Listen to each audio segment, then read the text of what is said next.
Hello बच्चों। तो कैसे हैं आप सब? आई होप सब बहुत अच्छे होंगे। मैं सत्यपाल शर्मा आपके अपने amazing YouTube channel quality classes 007 पर स्वागत करता हूं। बच्चों, कई दिन बाद मैं वीडियो बना रहा हूं। थोड़ी प्रॉब्लम थी, इस वजह से वीडियो नहीं बना पाया, उसके लिए सॉरी। बच्चों की डिमांड आ रही थी कि सर बेस थ्योरम पर वीडियो तैयार कीजिए। ठीक है, तो बेस थ्योरम आज मैं आप लोगों का शुरू कर रहा हूं, जिसे मैं बुलेट मेथड से सॉल्व करवाऊंगा।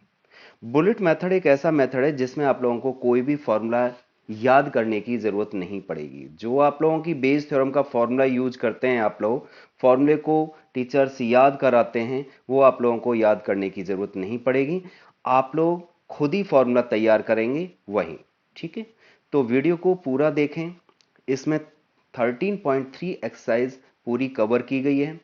इसी में थोड़ा सा जो पहला क्वेश्चन है वो लॉ ऑफ टोटल प्रोबेबिलिटी का है। लॉ ऑफ टोटल प्रोबेबिलिटी को भी साथ में बताया गया है, क्योंकि बिना उसकी हेल्प के आप लोग बेस थ्योरम को नहीं समझ सकते। ठीक है, तो बहुत छोटा सा अंतर होता है बेस थ्योरम और लॉ ऑफ टोटल प्रोबेबिलिटी में। तो शुरू करते हैं वीडियो को। तो बुलेट मेथड से हम लोग बेस थ्योरम को कैसे सॉल्व करेंगे। पहला क्वेश्चन है बच्चों यहां पे, an urn contain 5 red and 5 black balls. एक अर्न है जिसमें 5 रेड एंड 5 ब्लैक बॉल्स हैं। A ball is drawn at random, its colour is noted. एक बॉल निकाली जाती है और इसका कलर नोट किया जाता है। इसका मतलब जिस कलर की बॉल निकाली जाती है वो उसके बाद में क्या करते हैं हम लोग, and is return to the earn.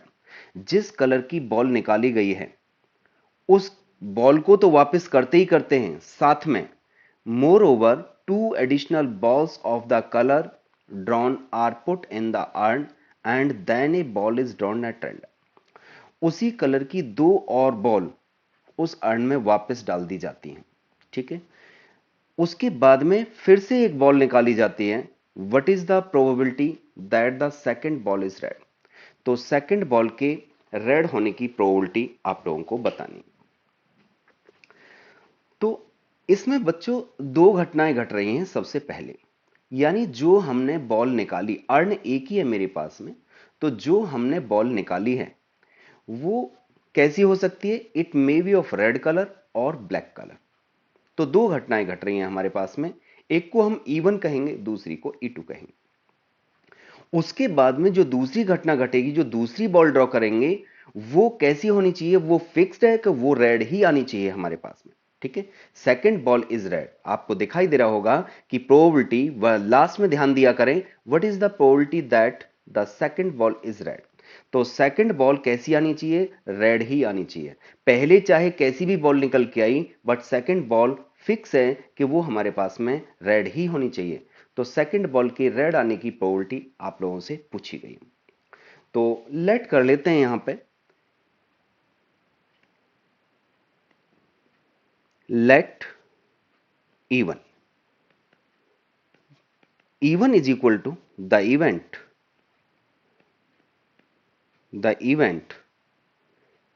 drawing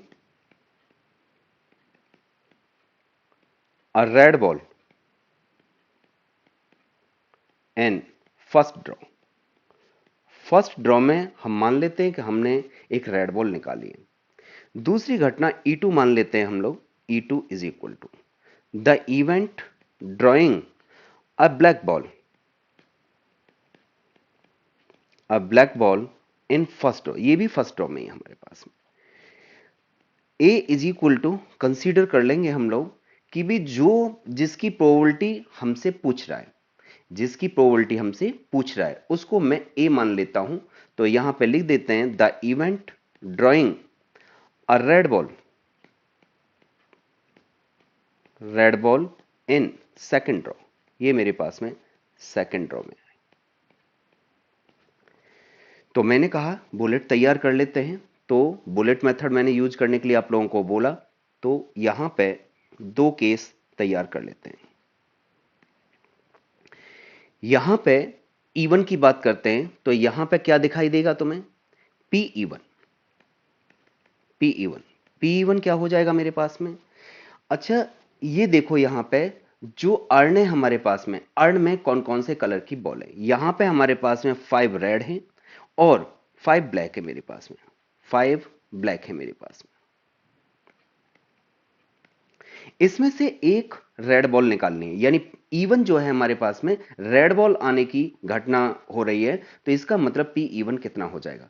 तो पी इवन का मतलब क्या है? रेड बॉल कितनी है मेरे पास में, यानी 5 है, और फेवरेबल केसेस कितने हो गए? 5। टोटल कितने हैं मेरे पास में? 10। तो कितना आ गया मेरे पास में? 5 अपॉन में 10 इज इक्वल टू 1/2।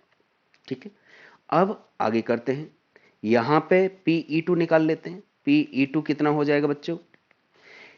इसमें भी मेरे पास में 5 रेड और 5 ब्लैक बॉल हैं, 5 रेड एंड 5 ब्लैक बॉल हैं।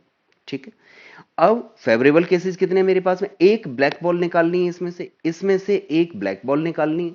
तो इसका मतलब क्या हुआ? फेवरेबल केसेस कितने मेरे पास में? 5। टोटल कितने मेरे पास में? 10, यानी 5/10 इज इक्वल टू 1/2। अब क्या करेंगे हम लोग? यहां पे पी ए बाई इवन क्या निकालना है मुझे? क्या निकालना है? Red ball. रेड बॉल यानी सेकंड ड्रॉ मैं यहां पे कर रहा हूं, लेकिन कुछ चेंजेस हुए। यहां पे हमारे पास में क्या हुआ, इसको समझने वाली बात है। इसमें से मैंने एक रेड बॉल निकाली है, इस केस में मैंने क्या किया है? रेड बॉल निकाली है। रेड बॉल निकाली है, वो मैंने वापस तो डाली डाली, साथ में मैंने 2 एडिशनल बॉल उसी कलर की उसमें अर्न में डाल दी। इसका मतलब कुछ चेंज आया। क्या चेंज आया? एक तो हमारे पास में रेड कलर की बॉल चेंज हो गई हैं और टोटल बॉल्स भी चेंज हो गई हैं हमारे पास में। ठीक है ना, मैंने यहां पर रेड कलर की बॉल निकाली है, रेड कलर की 5 बॉल थी, तो वापस की और 2 एडिशनल बॉल और डाल दी, तो मेरे पास में कितनी हो गई बच्चों यहां पे? यानी 7 रेड, इस केस में 7 तो रेड हो गई और 5 वाइट, 5 ब्लैक, ये जौ की त्यों, ब्लैक जो है जौ की त्यों रही। यहां पे क्या होगा मेरे पास में? P A by E two जब केस आएगा हमारे पास में, तो यहां पे क्या हो रहा है हमारे पास में? यानी ब्लैक बॉल निकाली गई है, इस केस में मैंने क्या निकाला है? ब्लैक बॉल निकाली है। ब्लैक बॉल निकाली है, तो वो बॉल तो मैंने वापस की ही, साथ में 2 ब्लैक कलर की और बॉल डाल दी गई, तो यहां पे कितना रहेंगे हमारे पास में? यानी 5 रेड और 7 ब्लैक हो जाएंगे। अब इसमें से एक मुझे रेड बॉल निकालनी है। अब देखो जरा यहां पे कि यहां पे रेड बॉल कितनी है मेरे पास में? 7। टोटल कितनी है मेरे पास में? यहां पे 7 प्लस में 5, 12 हो गई हमारे पास में। तो प्रोबेबिलिटी कितनी होगी हमारे पास में? प्रोबेबिलिटी हो गई बच्चों हमारे पास में 7 अपॉन में 12। और यहां पे कितनी हो जाएंगी?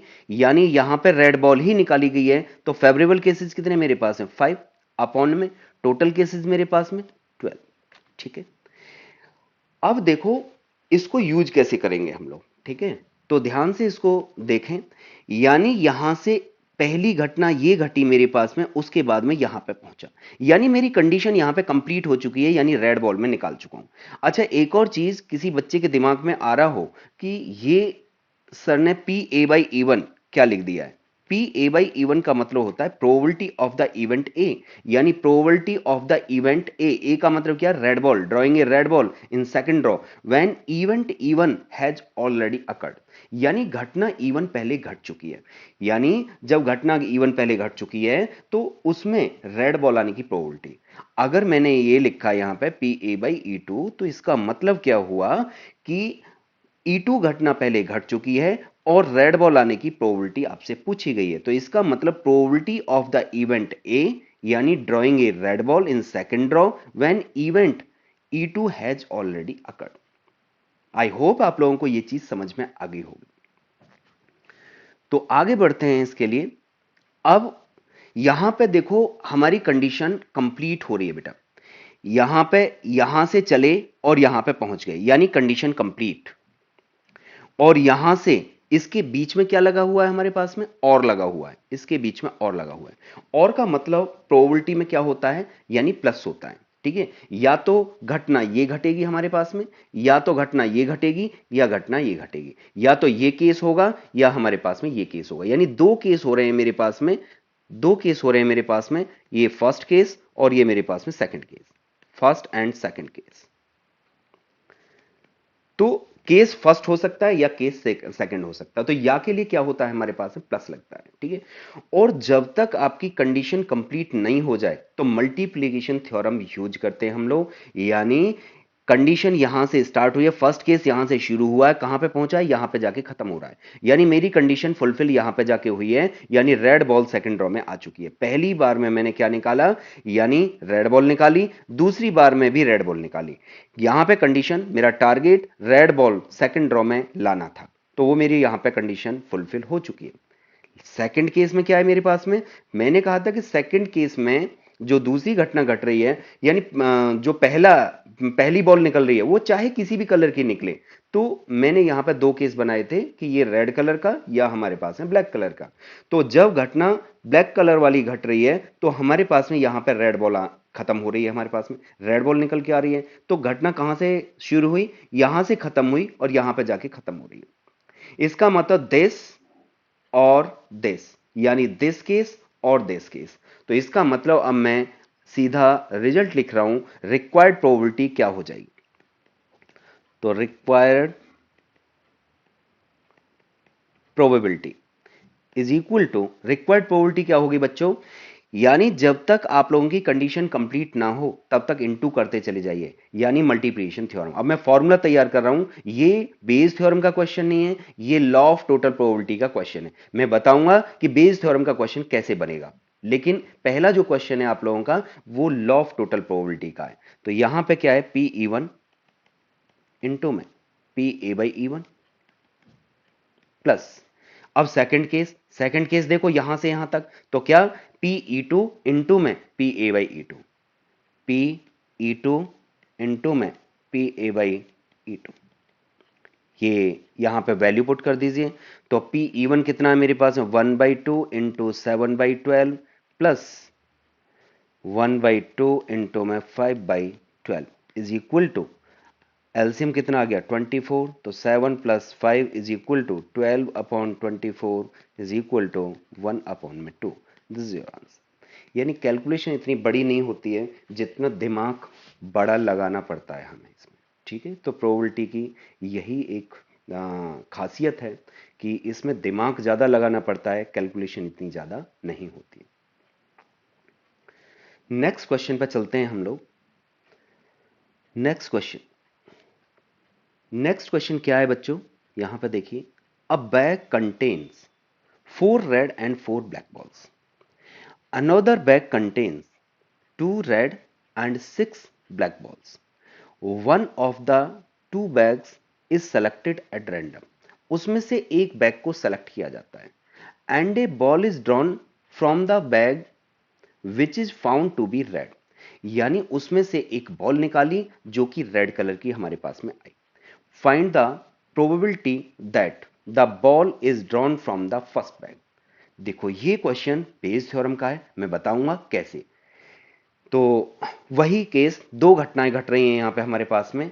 अ bag contains 4 red and 4 black ball, another bag contains, अब यहां पे पहले पहले वाले क्वेश्चन में क्या था हमारे पास में, एक अर्न थी, यानी एक ही अर्न थी हमारे पास में। जो केस बन रहे थे वो कलर की वजह से बन रहे थे। यहां पे मेरे पास में बैग दो हैं, ठीक है।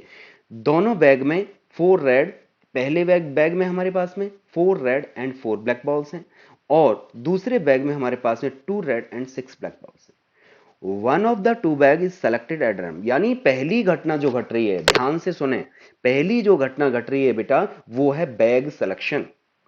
पहली घटना जो घट रही है हमारे पास है वो bag selection.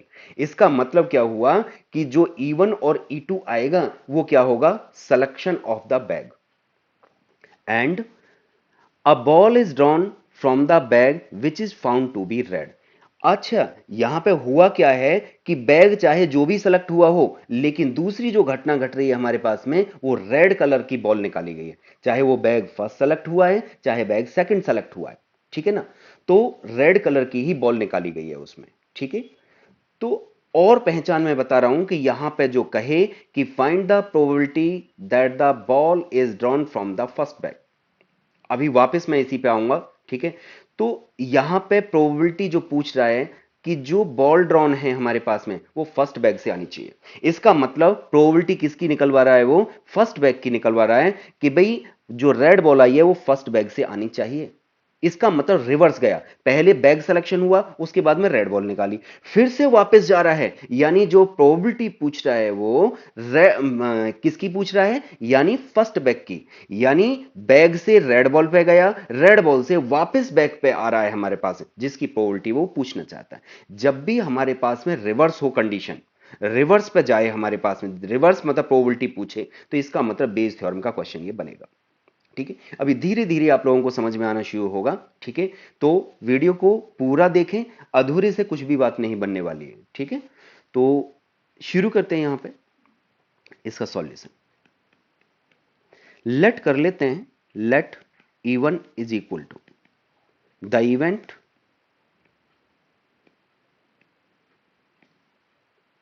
Selecting bag first, E2 is equal to selecting bag second, और A इज इक्वल टू क्या लेट कर लेते हैं, यानी क्या बॉल निकाली गई है, रेड कलर की बॉल निकाली गई है, drawing a red ball, the event drawing a red ball, किस में से, from the selected bag, from the selected bag, चाहे वो बैग फर्स्ट आए चाहे बैग सेकंड आए, उसमें से एक रेड बॉल निकाली गई है। ठीक है, तो वही मैंने आप लोगों को बोला कि मैं कोई भी फॉर्मूला याद नहीं करवाऊंगा, फॉर्मूला खुद ही तैयार करेंगे और अप्लाई करेंगे उसको। ठीक है, तो बुलेट तैयार कर लीजिए, बुलेट मेथड मैंने बोला है, तो यहां पे बुलेट तैयार करते हैं। यहां पे फिर से वही दो केस बन रहे हैं हमारे पास में, case first and case second. ठीक है ना, तो इसको क्या लेंगे हम लोग बच्चों, ये मेरे पास में पी ई वन कितना हो गया मेरे पास में, सेलेक्टिंग बैग फर्स्ट, यानी E1 जो लिया है मैंने, E1 किसको कंसीडर किया है मैंने, E1 the event selecting bag first, यानी बैग फर्स्ट को सेलेक्ट किया गया है। तो कितने बैग हैं टोटल हमारे पास में, दो बैग हैं। फेवरेबल केसेस कितने हैं मेरे पास में, यानी सिलेक्शन ऑफ बैग फर्स्ट, यानी एक ही बैग है हमारे पास में जो मुझे फेवर करेगा। तो यहां पे प्रोबेबिलिटी कितनी हो जाएगी मेरे पास में, 1/2 हो जाएगी। प्रोबेबिलिटी कितनी होगी बच्चों, 1/2। सबको समझ में आ गया होगा कि भी Pe1 और Pe2 कितना हो जाएगा मेरे पास में, 1/2। अब क्या करना है मुझे, यहां पे Pa/E1 चाहिए मुझे, Pa/E1, Pa/E1 का मतलब आप लोगों को पता ही है क्या करना है, कि भी जब रेड बॉल निकाली जा रही है हमारे पास में, रेड बॉल निकाली जा रही है जब फर्स्ट बैग सेलेक्ट हो रहा है, यहां पे हमारे देखो जरा, यानी probability of the event A when E1 has already occurred, यानी घटना ए E1 पहले घट चुकी है हमारे पास में, यानी बैग सेलेक्ट पहले हो चुका है। और यहां पे दूसरे केस के लिए क्या कहेंगे हम लोग, यहां पे आएगा Pa/E2 आएगा, इज इक्वल टू, अब कैसे निकालेंगे, देखो यहां पे जरा, जो हमारे पास में बैग फर्स्ट है उसमें कौन कौन से कलर की बॉल हैं, यहां पे हमारे पास में 4 रेड हैं और 4 ब्लैक है बच्चों, 4 रेड हैं और 4 हमारे पास में ब्लैक है। दूसरे बैग में क्या है हमारे पास में, 2 रेड और 6 ब्लैक हैं, 2 रेड और 6 ब्लैक है। प्रोबेबिलिटी बताइए, प्रोबेबिलिटी निकालते हैं इसकी कितनी प्रोबेबिलिटी हो जाएगी। अच्छा ये देखो जरा, रेड बॉल निकाली जा रही है, तो रेड बॉल कितनी है यहां पे मेरे पास में, 4, टोटल कितनी है मेरे पास में, 8। तो क्या लिख दूं प्रोबेबिलिटी इसकी, प्रोबेबिलिटी आप लोगों को समझ में आ गई होगी कि मैं क्या लिखने वाला हूं, यानी 4/8। क्या लिख दूं इसको मैं, 4/8। ठीक है, यहां पे देखो जरा, मैंने इसको सिंप्लीफाई नहीं किया है, तो कैलकुलेशन करने में आसानी रहेगी, इसलिए मैंने इसको सिंप्लीफाई नहीं किया, जरूरत पड़ेगी तब करेंगे हम लोग। Pa/E2, यहां से देखो जरा, कौन सी रेड बॉल ही निकाली गई है, रेड बॉल कितनी है मेरे पास में, 2 है, रेड बॉल कितनी है मेरे पास में, 2। तो फेवरेबल केसेस कितने मेरे पास में, 2 अपॉन में टोटल कितनी, 8। ठीक है, तो ये मैंने एक बुलेट तैयार कर दी है। अब मुझे प्रोबेबिलिटी किसकी निकालनी है, बेस थ्योरम को कैसे यूज करना है। तो देखें जरा, रिक्वायर्ड प्रोबेबिलिटी को बेटा मैं शॉर्ट में क्या लिख रहा हूं, इसको आरपी, यानी आरपी का मतलब है required probability is equal to, किसकी प्रोबेबिलिटी पूछ रहा है हमसे, यानी बैग फर्स्ट की। तो यहां पे बैग फर्स्ट ढूंढ लो, कहां पे है हमारे पास में बैग फर्स्ट, कहां पे है, यहां पे है। और घटना यानी देखो ना, यहां से पहले बैग सेलेक्ट हुआ, फिर रेड बॉल सेलेक्ट हुई, वापस प्रोबेबिलिटी पूछ रहा है, तो रिवर्स हो रहा है हमारे पास में। वहां पे आप लोगों को दिक्कत आएगी। दिक्कत क्या आएगी कि आप लोगों को समझ में नहीं आएगा कि क्वेश्चन किसका है, वहां पे लिखा हुआ नहीं आता है यूजिंग बेस थ्योरम। तो ध्यान से देखें, यहां पे पहले बैग सेलेक्ट हुआ, उसके बाद में रेड बॉल निकाली, फिर से रिवर्स गया है, फिर से कह रहा है कि भाई ये जो रेड बॉल आई है ना हमारे पास में, ये कहां से आनी चाहिए, यानी बैग फर्स्ट से आने की प्रोबेबिलिटी बताइए। ठीक है, इसका मतलब इस वाले केस में क्या हुआ कि वो कहना चाहता है कि भाई रेड बॉल आ चुकी है, और ये बताइए कि हमारे पास में ये फर्स्ट बैग से आने की प्रोबेबिलिटी क्या होगी इसकी। इसका मतलब क्या हुआ, क्या लिखूं मैं इसको, इसको लिखूंगा P E one by A, E one by A. मैं फॉर्मूला तैयार कर रहा हूं बेटा, क्या करोगे, E1 ढूंढ लो, E1 कहां लिखा हुआ है, E1 मेरे पास में ये रहा, ये रहा E1। तो दिस इंटू दिस ऊपर लिख दूंगा मैं, दिस इंटू में दिस, यानी मैं, मुझे प्रोबेबिलिटी किसकी चाहिए, पहले ये डिसाइड करो प्रोबेबिलिटी मुझे किसकी चाहिए, मुझे चाहिए पी E1 बाई ए। अब यहां पे देखो E1 आ रहा है मेरे पास में, तो E1 कहां पे आ रहा है मेरे पास में, ये आ रहा है E1, ये वाला E1 है। तो दिस इंटू में दिस, जब तक कंडीशन कंप्लीट ना हो मल्टीप्लाई करते चले जाएंगे, तो फॉर्मूला तैयार हो गया हमारे पास में। क्या फॉर्मूला तैयार होगा हमारे पास में, ये पी E1 इंटू में पी ए बाई E1 ऊपर लगा दिया, और टोटल प्रोबेबिलिटी जो मैंने अपने फर्स्ट क्वेश्चन में बताई थी वो नीचे, यानी टोटल प्रोबेबिलिटी क्या थी हमारे पास में, टोटल प्रोबेबिलिटी थी this into this plus this into this, और होता तो दिस इंटू दिस। ठीक है, तो प्लस करते चले जाते हैं, ये हमारे पास है टोटल प्रोबेबिलिटी नीचे हो जाएगी। तो यहां पे अप्लाई कर दो, तो यहां पे कितना आ जाएगा, पी E1 इंटू में P A by E1 plus P E2 into में P A by E2। Value replace कर देते हैं यहां पे। तो जब हम लोग वैल्यू रिप्लेस करेंगे इसकी, तो क्या आएगा हमारे पास में, is equal to P E1 कितना है, 1/2 इंटू में 4/8 ओवर में 1/2 इंटू में 4/8 प्लस में 1/2 इंटू में 2/8। तो देखो यहां पे 8 इंटू टू, 8 इंटू टू से ये कैंसिल हो गया, कितना आया मेरे पास है, ऊपर से 4 बच रहा है, नीचे से 4 प्लस में 2 इज इक्वल टू 4 अपॉन में 6 is equal to 2/3। This is your answer, यही आप लोगों का आंसर। आई होप आप लोगों को ये क्वेश्चन समझ में आ गया होगा। चेक कर लीजिए एक बार। नेक्स्ट क्वेश्चन पे चलते हैं हम लोग बच्चों। नेक्स्ट क्वेश्चन,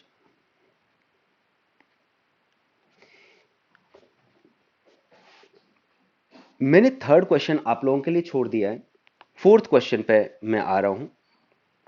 मैं डिफरेंट डिफरेंट क्वेश्चंस करवा रहा हूं, ठीक है, जो मुझे सेम दिखाई देंगे उनको मैं छोड़ दूंगा, उनको आप लोग खुद ट्राई करें। तो ये आपकी एक्सरसाइज का फोर्थ क्वेश्चन है। फोर्थ क्वेश्चन में क्या है, in answering a question on a multiple choice test a student either knows the answer और guesses। तो ये जो 3 लिखा हुआ है बच्चों, ये गलत लिखा हुआ है यहां पे, और guesses, यानी इसका मतलब क्या है हमारे पास में, कि या तो वो उसका आंसर जानता है या वो गैस करता है। आगे दे रखा है, let 3/4 be the probability that he knows the answer and 1/4 be the probability that he guesses, assuming that a student who guesses at the answer will be correct with probability 1/4। अगर वो gas करता है तो उसके सही होने की probability 1/4 है। What is the probability that the student knows the answer given that he answered it correctly? देखो, जब भी हमारे पास में प्रोबेबिलिटी में क्वेश्चन को आप लोग पढ़ें, सबसे पहले पूरा पढ़ें, उसके बाद में जो जाएंगे लास्ट वाली लाइन पे आप लोग फोकस करेंगे। यहां पे कह रहा है what is the probability that the student knows the answer. Probability किसकी पूछ रहा है? Knows the answer. Given that, given क्या है? यानी घटना पहले जो घट चुकी है, यानी आंसर करेक्ट आया, आंसर करेक्ट आया, तो उसने, वो जानता था उसका आंसर, इसकी प्रोबेबिलिटी बताइए। यानी उसका आंसर तो करेक्ट आया, लेकिन उसका आंसर तभी करेक्ट आया है कि जब वो जानता था। तो उसके जानने की प्रोबेबिलिटी बताइए कि वो क्वेश्चन का आंसर जानता था, तब जाके उसका आंसर करेक्ट हुआ। देखो वापस फिर से इसको समझने की कोशिश करिए कि वापस जा रहा है हमारे पास में। पहली घटना घट रही है कि भी वो पेपर में बैठा, उसके पास में दो ऑप्शन है। कौन कौन से? एक तो वो क्वेश्चन का आंसर जानता है, या क्वेश्चन का आंसर नहीं जानता है, यानी नहीं जानता, वो गैस करेगा। चीटिंग का कोई ऑप्शन नहीं है। अगर आप सोच रहे हो कि भाई मतलब चीटिंग भी करके कर सकता है, तो ज्यादा दिमाग लगाने की जरूरत नहीं है, क्योंकि जो कहता है उसकी बात सुनते हैं, अपना दिमाग नहीं लगाते। यानी दो ही ऑप्शन उसने दे रखे हैं। कौन कौन से? या तो वो जानता है या वो गैस करता है। ठीक है, तो अब वो कह रहा है कि वो क्वेश्चन का आंसर जानता है, तो उसकी प्रोबेबिलिटी कितनी है हमारे पास में बच्चों? वो 3/4 है। वो गैस करता है, उसकी प्रोबेबिलिटी 1/4 है। अब उसके करेक्ट होने की प्रोबेबिलिटी बता रखी है। अब अगर वो जानता है तो उसकी तो बता नहीं रखी कि करेक्ट होने की प्रोबेबिलिटी क्या है, बट आप लोगों को यह बता रखा है कि अगर वो गैस करता है तो उसकी प्रोबेबिलिटी करेक्ट होने की क्या होगी। और फिर से वो वापस जा रहा है कि भाई आंसर करेक्ट आया, रिवर्स होके जा रहा है हमारे पास में वो, कि वह उसका जो आंसर करेक्ट आया है वो जानता था, उसकी प्रोबेबिलिटी बताई। इसका मतलब दो घटनाएं घट रही हैं। मैंने कहा था कि प्रोबेबिलिटी जिसकी पूछ रहा है उसको E1 और E2 कंसीडर करेंगे हम लोग। स्टूडेंट नोज द आंसर, ठीक है ना, तो E1 क्या लेंगे हम लोग? पहला केस, यानी E1 is equal to the event student knows the answer. तो यहां पे लिख देते हैं, यहां पे लिख देते हैं let E1 is equal to the event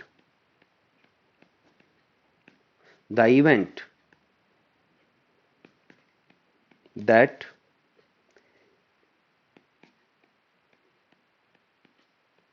student knows the answer.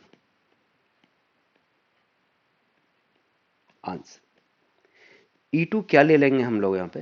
E2 is equal to the event that the student guesses the answer. Guesses the answer. A is equal to क्या है? A कॉमन है दोनों में, और वो क्या है हमारे पास है? Answer is correct. The event that the answer is correct. Answer is correct. बस वही मेथड, बुलेट मेथड यूज करेंगे। बुलेट तैयार कर दो यहां पे। तो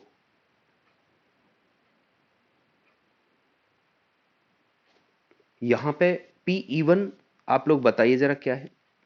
PE1 और ये मेरे पास है PE2। यहां पे क्या आ जाएगा हमारे पास में?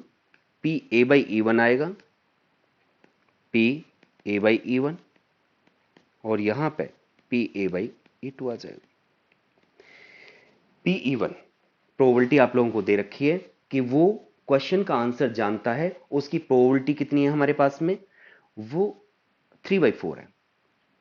यहां पे देखिए, यहां पे दे रखा है हमारे पास में ही नोज द आंसर, ठीक है, 3/4।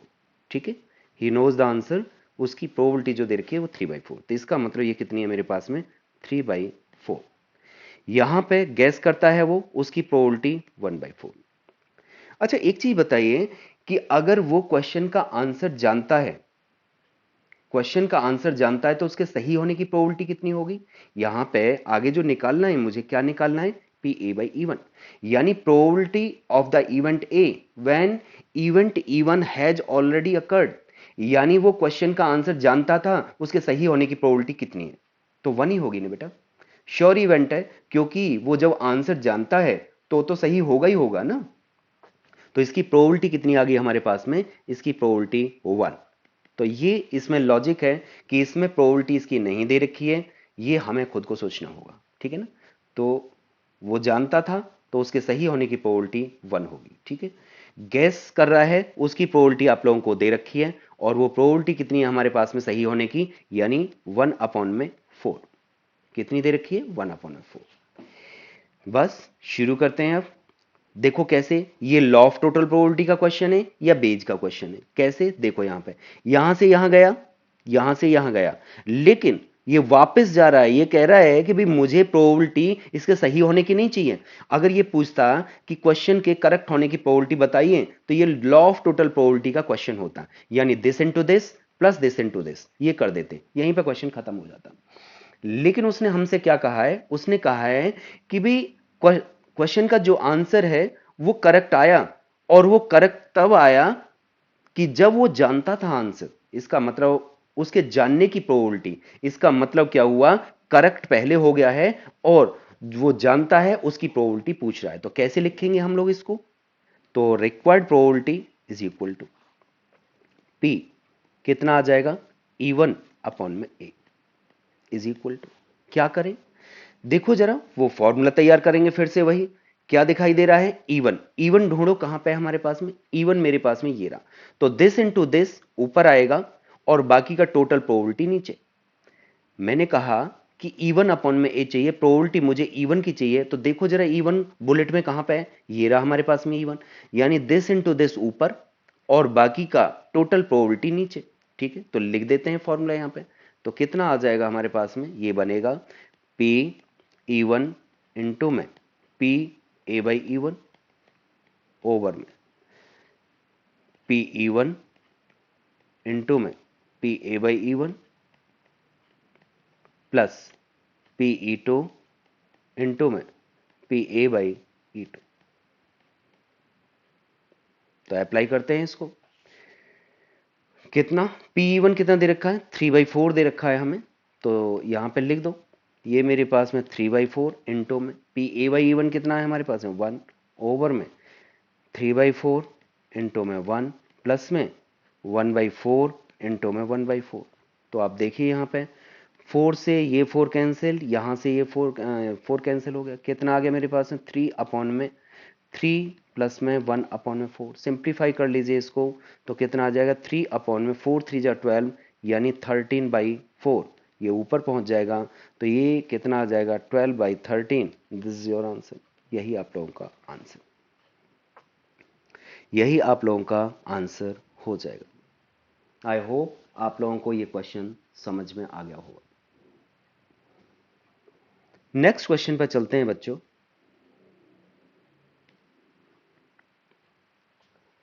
बहुत ही अच्छा क्वेश्चन है, देखो यहां पे। A laboratory blood test is 99% effective in detecting a certain disease when it is in fact present।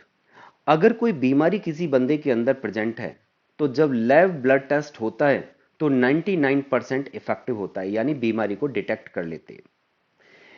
However, the test also yields a false positive result for 0.5% of the healthy person tested। तो यहां पे इसको define किया गया है, that is करके explain किया गया है। If a healthy person is tested then with probability 0.005 the test will imply he has the disease. तो इसका मतलब क्या हुआ कि अगर कोई हेल्दी पर्सन अपनी टेस्टिंग के लिए जाता है, तो 0.5% चांसेस हैं कि वो उसका गलत रिपोर्ट दे देता है। ठीक है, तो यानी उसको बता देता है कि भाई उसका रिजल्ट जो है वो पॉजिटिव है, यानी फॉल्स रिजल्ट दे देता है। ठीक है, आगे है, if 0.1% of population actually has the disease, what is the probability that a person has the disease given that his test result is positive। तो इसका मतलब क्या हुआ? इसका मतलब हुआ कि टोटल पॉपुलेशन का 0.1% जो है वो बीमार है, मतलब उनको बीमारी है, उनको डिजीज है। तो प्रोबेबिलिटी पूछ रहा है, what is the probability that a person has the disease. Probability किसकी? डिजीज होने की, यानी कि पर्सन को डिजीज है। गिवन दैट, ये इसका मतलब क्या हुआ कि ये घटना पहले घट चुकी है, यानी given that his test result is positive. अब वही E1 और E2 और A किसको कंसीडर करेंगे? वो देखने वाली बात है। प्रोबेबिलिटी किसकी पूछ रहा है? A person has the disease. इसका मतलब क्या हुआ? दो तरह के लोग हैं, या तो पर्सन को डिजीज है या पर्सन को डिजीज नहीं है। ठीक है, तो इसका मतलब हम लोग लेट कर लेते हैं, let E1 is equal to the event that the person has disease, has disease. E2 क्या हो जाएगा हमारे पास में? The event that person has not disease.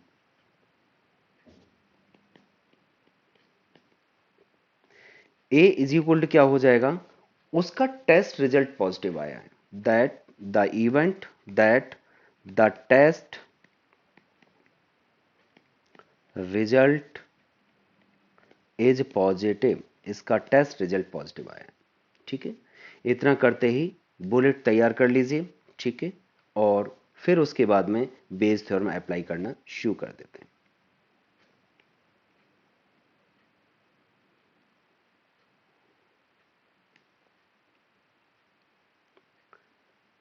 तो यहां पे क्या दिखाई दे रहा है हमें?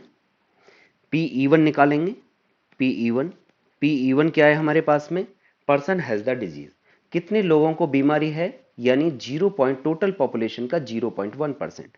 इसका मतलब 0.1% इज इक्वल टू कितना आ जाएगा? 1/1000। ठीक है, 1/1000। Pe2 कितने लोगों को बीमारी नहीं है? तो अगर मैं 1 में से इसको माइनस कर दूं तो हमारे पास में जिनको डिजीज नहीं है उनकी प्रोबेबिलिटी आ जाएगी। ठीक है ना, तो यहां पे क्या है हमारे पास में? 1 माइनस 1/1000 इज इक्वल टू 999/1000 निकल के आ गया हमारे पास। अब किसकी बात करनी है मुझे? अब मुझे बात करनी है PA/E1, यानी टेस्ट रिजल्ट इसका पॉजिटिव आया। और कब आया? कि जब उसको बीमारी है। तो जब उसको बीमारी है तो कितने परसेंट लोगों को डिटेक्ट कर लेता है, यानी एक्चुअल बताता है? यानी 99%। ये जो दे रखा है हमारे पास में 99% इफेक्टिव है जब बीमारी है। तो पहली घटना क्या घट चुकी है हमारे पास में? E1 घट चुकी है हमारे पास में, यानी जिनको डिजीज है उनका टेस्ट अगर करवाया जाएगा तो टेस्ट रिजल्ट पॉजिटिव आएगा। तो वो कितना परसेंट है? यानी 99%। 99%। तो इसको 99 अपॉन में क्या लिख देंगे? इसको 100। ठीक है, 99 अपॉन में 100। अब इसको देखिए, यहां पे PA/E2 कितना हो जाएगा हमारे पास में? PA/E2 इज इक्वल टू, यानी फॉल्स रिजल्ट। तो फॉल्स रिजल्ट कितना देता है वो? 0.5%। तो 0.5% इज इक्वल टू 5 अपॉन में कितना हो जाएगा? 1000। 1000। अब रिक्वायर्ड प्रोबेबिलिटी निकालते हैं। तो रिक्वायर्ड प्रोबेबिलिटी क्या होगी तुम्हारे पास में? Required probability is equal to, तो P वो कह रहा है कि भाई पर्सन को मतलब डिजीज है, तो डिजीज कहां पे है हमारे पास? यहां पे है डिजीज, यानी E1 ऊपर आएगा और A हमारे पास में नीचे आएगा। तो फॉर्मूला तैयार कर रहे हैं, E1 अपॉन में A इज इक्वल टू, आप लोगों को पता चल गया कि E1 कहां पे है हमारे पास में? यहां पे है, तो दिस इनटू दिस ऊपर आ जाएगा, बाकी का टोटल हमारे पास में नीचे आ जाएगा। दोबारा देख लें, यानी P E1/A, E1 कहां पे है? यहां पे है, तो दिस इनटू दिस ऊपर और बाकी का सारा नीचे। तो यहां पे अप्लाई कर दीजिए, तो कितना हो जाएगा मेरे पास में? Pe1 इंटू में PA/E1 ओवर में Pe1 इंटू में PA/E1 प्लस Pe2 इंटू में PA/E2। वैल्यू रख दीजिए यहाँ पे, तो कितना आ जाएगा? 1 अपॉन में 1000 इंटू में 99 अपॉन में 100 ओवर में 1 अपॉन में 1000 इंटू में 99 अपॉन में 100 प्लस में 999 अपॉन में 1000 इंटू में 5 अपॉन में 1000। ठीक है, तो सिंप्लीफाई कर देते हैं इसको। देखो 1000 1000 1000, यहाँ से 100 100 और यहाँ से 2 जीरो कैंसिल कर देते हैं। ठीक है, अब क्या आएगा हमारे पास में, सिंप्लीफाई कर लो इसको। तो जब सिंप्लीफाई करेंगे तो क्या दिखाई देगा हमें, ऊपर से ऊपर वाला ज्यों का त्यों, ऊपर वाला क्या बच रहा है हमारे पास में 99 अपॉन में, यहाँ से 9 कॉमन निकाल देते हैं तो कितना बचेगा हमारे पास में, ये आ जाएगा 9 11 प्लस में 111 इंटू में 5 अपॉन में 10, सॉरी 5 अपॉन में कितना बच रहा है हमारे पास में 10 बच रहा है। तो 9 से 11 times is equal to 11 upon में, यहाँ पे 5 से 2 टाइम्स तो कितना आ जाएगा 22 प्लस में 111 अपॉन में 2 इज इक्वल टू 22 अपॉन में कितना बन जाएगा हमारे पास में 22 अपॉन में, चेक करो जरा कितना आ जाएगा हमारे पास में, ये 22 23 33 यानी 133 133, दिस इज ऑल कितना आ जाएगा हमारे पास में 22 अपॉन में 133, यही आप लोगों का आंसर हो जाएगा। तो देखो हमने कोई भी फॉर्मूला याद नहीं किया लेकिन फिर भी क्वेश्चन बड़े इजीली सॉल्व हो गया है। ठीक, नेक्स्ट क्वेश्चन पे चलते हैं हम लोग। नेक्स्ट क्वेश्चन पे जब हम जाएं तो आप लोग देखेंगे कि पहले क्वेश्चन को पढ़ लें, खुद ट्राई करें, नहीं सॉल्व होता तो आप आगे बढ़ें। ठीक है, पहले खुद ट्राई करें, आप लोग कैसे अप्लाई करेंगे वो थोड़ा सा ध्यान दें। ठीक है, क्वेश्चन दे रखा है हमारे पास में बच्चों, there are three coins, one is two-headed coin, another is a biased coin, and that coins of heads, ये कॉइन है बच्चों, ये गलत लिखा हुआ है यहाँ पे। ठीक है, तो that coins of heads 75% of the 70% 75% of the time, and the third is an unbiased coin, one of the three coin is chosen at random and tossed, it shows head, what is the probability that it was the two-headed coin। देखो यहाँ पे हो क्या रहा, थोड़ा सा समझें आप लोग कि मेरे पास में 3 कॉइन है, एक टू हेडेड कॉइन है तो जिस पे दोनों साइड हेड हेड आ रखा है, अनदर इज बाइस्ड, तो अनदर जो बाइस्ड कॉइन है या तो उस पे हेड हेड है या टेल टेल है, हमें नहीं पता कि क्या है, तो उसकी उस पे हेड आने की जो प्रोबेबिलिटी यहाँ पे एक कम सा है बेटा, ये जो है मैं इसको लिख देता हूं, इसको काट के, दैट कम्स अप हेड, तो 75% of time, and third is an unbiased coin. Unbiased coin जो है हमारे पास में नॉर्मल कॉइन होता है जिस पर हेड और टेल होता है। ठीक है, one of the three coin से चूजन, यानी सबसे पहला काम क्या हो रहा है, एक कॉइन को चूज किया जा रहा है। ठीक है, एंड टॉस्ड, और उसको टॉस किया जाता है, इट शोज हेड, उस पर हेड आया, what is the probability that it was the two headed coin. फिर से मैंने कहा कि वापस जो लास्ट लाइन है उस पर जाइए। ठीक है, तो यहां पे probability that it was the two headed coin, इसका मतलब टू हेडेड कॉइन की प्रोबेबिलिटी निकाल ली। तो आप लोगों को आइडिया मिल रहा होगा कि जो कॉइन्स हैं, कॉइन सिलेक्शन जो है वो हमारे पास में E1 E2 E3 होगा।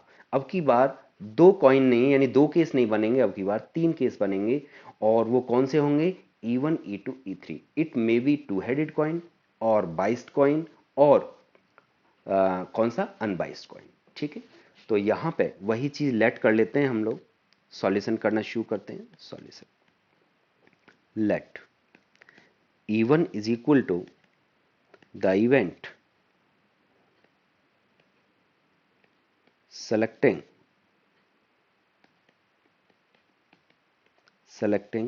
two-headed coin,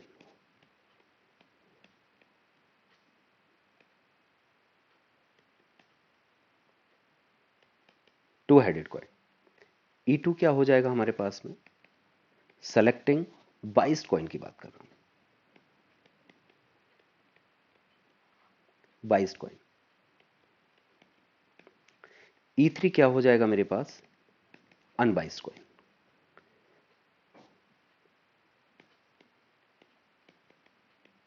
unbiased coin. ए आप बताइए क्या बनेगा? बिल्कुल सही सोचा आप लोगों ने। ए क्या बनेगा हमारे पास में? Getting head on the selected coin. ठीक है, तो लिख दो यहां पे the event getting head on selected coin. Selected coin, तो फिर से वही बुलेट तैयार कर लेते हैं। तो अब की बार ट्रिपल पावर तैयार होगी बुलेट की भाई। तो यहाँ पे हमारे पास में ये बुलेट तैयार हो चुकी है। ठीक है, यहाँ पे क्या करें हम लोग? लिख दो PE1। PE1 सही सोच रहे हैं आप लोग, यानी 1/3, क्योंकि टू हेडेड कॉइन कितने हैं मेरे पास में? एक है, तो फेवरेबल केसेस हमारे पास में 1। टोटल के कॉइन कितने हैं मेरे पास में? 3, तो यानी 1/3। यानी PE3 कितना हो जाए, E2 कितना हो जाएगा मेरे पास में? वो भी 1/3 हो जाएगा। और PE3 ये कितना हो जाएगा हमारे पास में? वो भी 1/3 हो जाएगा। अब PA/E1 की बात करते हैं हम लोग। तो PA/E1 का मतलब क्या है हमारे पास में? कि जब घटना E1 घट चुकी है। E1 क्या है मेरे पास में? यानी जो कॉइन है वो सेलेक्ट हो चुका है। कौन सा कॉइन सेलेक्ट हुआ है हमारे पास? Two headed coin. अच्छा एक चीज बताइए कि अगर मेरे पास में टू हेडेड कॉइन है जिसके दोनों साइड ही हेड हेड है, तो हेड आने की प्रोबेबिलिटी कितनी होगी हमारे पास में? 1 ही तो होगी हमारे पास में। किधर से भी कैसे भी मतलब उछालो, आपके पास में क्या आएगा? हेड ही आएगा हमारे पास में। श्योर इवेंट है, और श्योर इवेंट की प्रोबेबिलिटी कितनी होती है हमारे पास में? 1 होती है। तो इसकी प्रोबेबिलिटी कितनी होगी हमारे पास में? 1 लिख देते हैं यहाँ पे। ये कितनी प्रोबेबिलिटी? 1। अच्छा PA/E2 कितना हो जाएगा मेरे पास में? PA/E2 इज इक्वल टू, यहां पे क्या है मेरे पास में? 22 कॉइन है। 22 कॉइन की प्रोबेबिलिटी आप लोगों को दे रखी है। वो कितनी दे रखी है? 75%। ये कितनी है हमारे पास में? 75%। का मतलब क्या हुआ? 75/100 इट विल बी 3/4। ठीक है, आगे की बात करते हैं। तीसरा केस रह गया है हमारे पास में PA/E3। तो ये सबको पता है कि अनबाइस्ड कॉइन का मतलब क्या होता है? Normal coin. और नॉर्मल कॉइन में हेड आने की प्रोबेबिलिटी कितनी होती है हमारे पास में? वो 1/2। आप लोगों को दे नहीं रखी, लेकिन आप लोगों को पता होता है। आप लोगों को टू हेडेड कॉइन में भी नहीं दे रखी है, वो भी आप लोगों को पता होता है। ठीक है, अब बेस थ्योरम अप्लाई कर देते हैं यहाँ पे। ठीक है, तो required probability is equal to क्या होने का हमारे पास में? P कौन सा चाहिए मुझे? यानी हेड आया, यहां पे देखो जरा, हेड तो मेरे पास में आ रहा है, यानी ए क्या है मेरे पास में? Getting head on selected coin. यानी जो कॉइन सेलेक्ट हुआ है उस पर हेड आने की जो इवेंट है वो हमारे पास में ए है। तो हेड मेरे पास में आ चुका है, और मुझसे पूछ रहा है कि वो कैसा कॉइन होना चाहिए। हेड तब आया कि जब हमारे पास में वो टू हेडेड कॉइन है। तो इसका मतलब टू हेडेड कहां पे है मेरे पास में? वो E1 है हमारे पास में। इसका मतलब टू हेडेड की प्रोबेबिलिटी पूछ रहा है, यानी E1 ऊपर आएगा। ठीक है, कहां पे आएगा? E1 ऊपर आएगा। तो लिख दो यहां पे E1 अपॉन में कितना? ए नीचे आएगा। अब देख लो, पकड़ लो बस इसको, यानी E1 किस केस में है हमारे पास में? इस वाले केस में हमारे पास में E1 है। ठीक है, तो यहां पे फॉर्मूला तैयार कर रहे हैं PE1 इंटू में PA/E1 ऊपर, और बाकी का टोटल हमारे पास में नीचे हो जाएगा।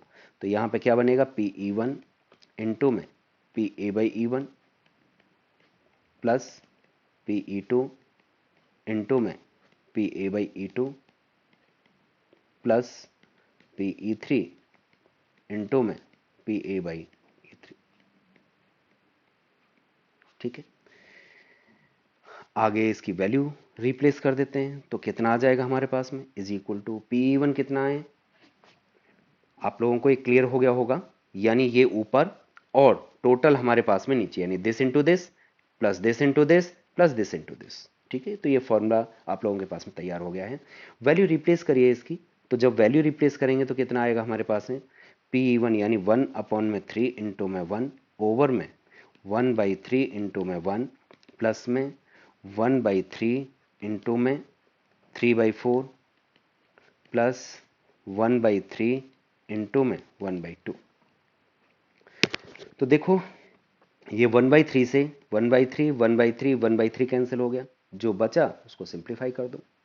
तो सिंप्लीफाई करके कितना आएगा चेक करते हैं एक बार। इज इक्वल टू ये बनेगा 1 ऊपर आ गया हमारे पास में, यहाँ से 1 बच गया प्लस का 3/4 प्लस यहाँ से 1/2 1 अपॉन में एलसीएम कितना आ गया इसका 4 आ गया, और यहाँ पे 4 plus 3 plus 2 is equal to 4 ऊपर पहुँच जाएगा 4 अपॉन में 4 एंड 3 7 7 एंड 2 कितना हो गया मेरे पास है 9, यानी 4/9 आप लोगों का रिजल्ट आ चुका। यही आप लोगों का आंसर है। आई होप आप लोगों को ये क्वेश्चन समझ में आ गया होगा। नेक्स्ट क्वेश्चन पर चलते हैं बच्चों। नेक्स्ट क्वेश्चन तो देखते हैं नेक्स्ट क्वेश्चन क्या है हमारे पास। नेक्स्ट क्वेश्चन जो दे रखा है क्वेश्चन नंबर 7 है, ठीक है। यहां पे कह रहा है an insurance company insured 2000 scooter drivers, 4000 car drivers and 6000 truck drivers. The probability यहां पे कुछ मिसिंग है बच्चों, ऑफ एन एक्सीडेंट होना चाहिए हमारे पास में, ऑफ एन एक्सीडेंट आर, ठीक है। तो इसको मैं हटा देता हूं यहां से, ये हमारे पास में the probability of an accident are, ये कितना दे रखा है हमारे पास में 0.01 0.03 0.15 रिस्पेक्टिवली, ठीक है। One of the insured person meets with an accident, what is the probability that he is a scooter driver, ठीक है, he is a scooter driver, वो एक स्कूटर ड्राइवर है। ये आप लोगों को प्रोबेबिलिटी निकालनी है कि उसका एक्सीडेंट हुआ और वो कौन था, स्कूटर ड्राइवर था, ठीक है। तो शुरू करते हैं वही चीज कि एक बार फिर से देख लेते हैं। आपके पास एक इंश्योरेंस कंपनी है जो scooter driver, car driver and truck driver को इंश्योर करती है, ठीक है। और उसमें जो 2000 स्कूटर ड्राइवर हैं, 4000 कार ड्राइवर्स हैं एंड 6000 ट्रक ड्राइवर, तो उनके एक्सीडेंट होने की जो प्रोबेबिलिटी है वो 0.011 0.03 0.15 रिस्पेक्टिवली, ठीक है। तो एक बंदे का एक्सीडेंट होता है और प्रोबेबिलिटी पूछ रहा है कि भाई वो एक स्कूटर ड्राइवर था, तो प्रोबेबिलिटी किसकी पूछ रहा है हमसे, स्कूटर ड्राइवर की। इसका मतलब 3 पॉसिबिलिटी बनी हमारे पास, फिर से ये 3 पॉसिबिलिटी यानी E1 E2 E3, ठीक है। तो यहां पे लेट कर लेते हैं हम लोग solution. Let E1 is equal to the event that the person is a scooter driver.